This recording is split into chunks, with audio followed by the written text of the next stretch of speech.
یہاں رسول خدا صلی اللہ علیہ وآلہ وسلم کو اپنے زخموں کی طرف توجہ دینے کی فرصت ملی۔ آپ صلی اللہ علیہ وآلہ وسلم کی بیٹی حضرت فاطمہ الزہرا رضی اللہ تعالی عنہا، جو آپ صلی اللہ علیہ وآلہ وسلم کو ہر طرف تلاش کر کر کے تھک چکی تھی، آپ صلی اللہ علیہ وآلہ وسلم کے پاس آ پہنچی تھیں۔ قریب ہی ایک چشمہ تھا۔ حضرت علی رضی اللہ تعالی عنہ وہاں سے کسی چیز میں پانی لائے اور آپ صلی اللہ علیہ وآلہ وسلم کو پلایا۔ حضرت فاطمہ رضی اللہ تعالی عنہا آپ صلی اللہ علیہ وآلہ وسلم کے زخم دھونے لگی۔ وہ سسک سسک کر رو رہی تھیں۔ خالد کو آج یاد آ رہا تھا کہ رسول کریم صلی اللہ علیہ وآلہ وسلم کی شہادت کی خبر نے اسے روحانی سا اطمینان دیا تھا، لیکن ایک للکار نے اسے چونکا دیا۔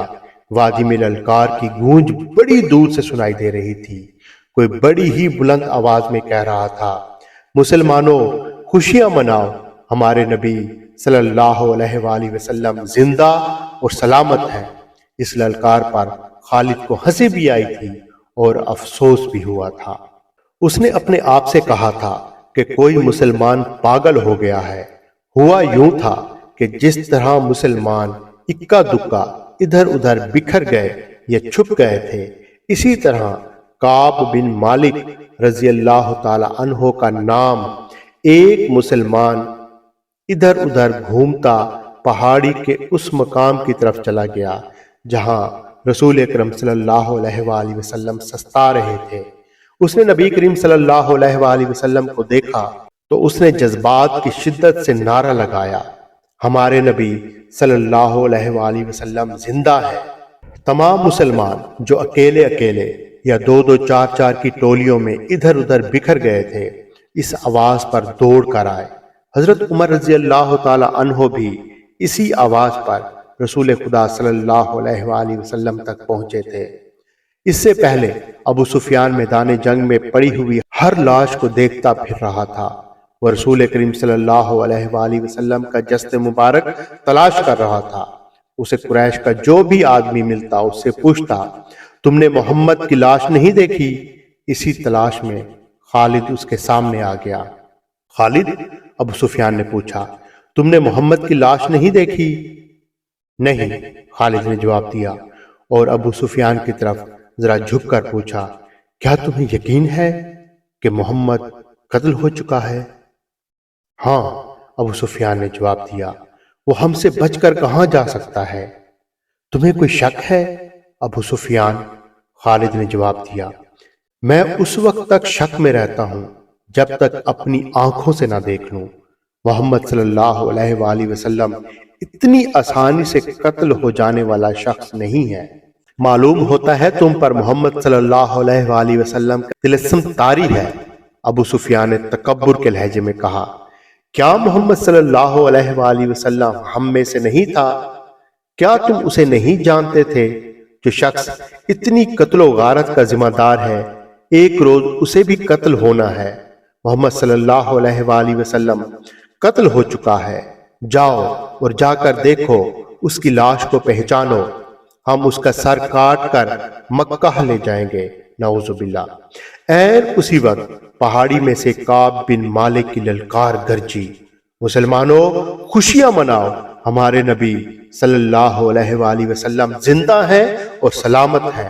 پھر ایک آواز بجلی کی کڑک کی طرح گرجتی کڑکتی وادی میں اور میدان میں گھومتی پھرتی رہی۔ سن لیا ابو سفیان؟ خالد نے کہا، اب میں تمہیں بتاتا ہوں کہ محمد صلی اللہ علیہ وآلہ وسلم کہاں ہے۔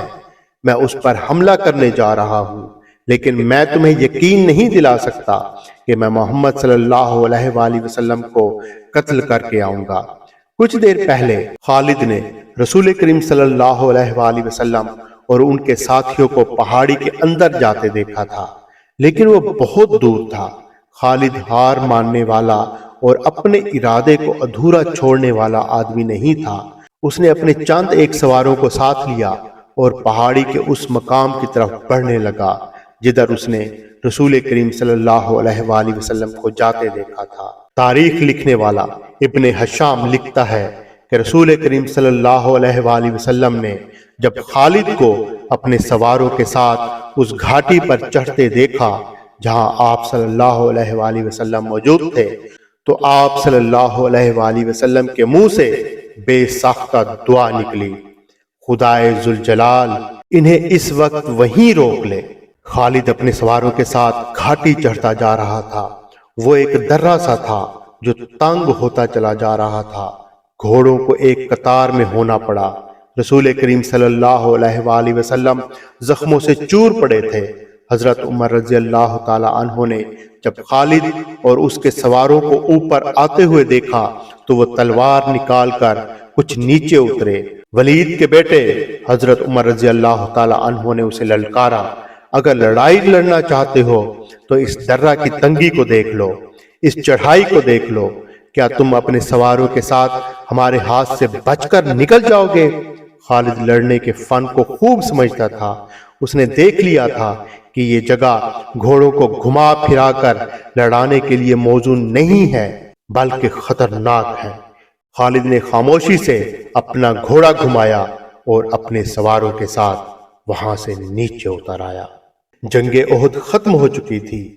قریش اس لحاظ سے برتری کا دعویٰ کر سکتے تھے کہ انہوں نے مسلمانوں کو زیادہ نقصان پہنچایا، لیکن یہ جنگ ہار جیت کے بغیر ختم ہو گئی تھی۔ لیکن یہ ہماری شکست تھی۔ خالد کو جیسے اپنی ہی آواز سنائی دی۔